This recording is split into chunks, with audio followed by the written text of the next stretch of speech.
On the corner of 8th and Main stood an old red and yellow hot dog cart run by a man named Frank Russo.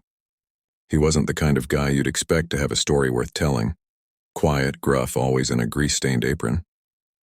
But every regular in the neighborhood knew that Frank-ass hot dogs weren't a teat-just food. They were therapy.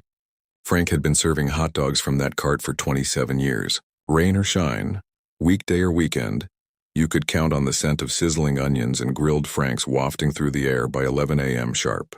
But it wasn't just the food that made people come back. There was something about Frank. He never asked too many questions, but he remembered names, faces, and orders. He knew that Mrs. Henderson liked extra mustard on Wednesdays. "Don't ask why," she'd say. Or that Jamal, the mailman, always came by at exactly 1:15 and liked his bun toasted just a little longer. One day, a young man named Leo stopped by, clearly flustered and out of breath. He had just moved to the city, trying to chase a dream of being a writer, and things weren't going well. He had $5 to his name, and he was hungry. Frank didn't ask. He handed him a hot dog, extra kraut, no charge. "You look like you need it," Frank said, then turned back to the grill. Leo came back the next day with $1 and tried to pay. Frank just waved him off.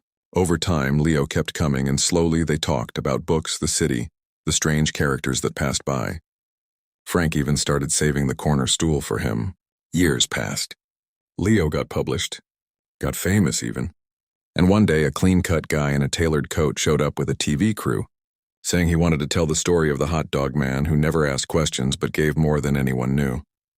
Frank shook his head. "I just sell hot dogs," he said, flipping a sausage. "That's all." But everyone on 8th and Main knew better.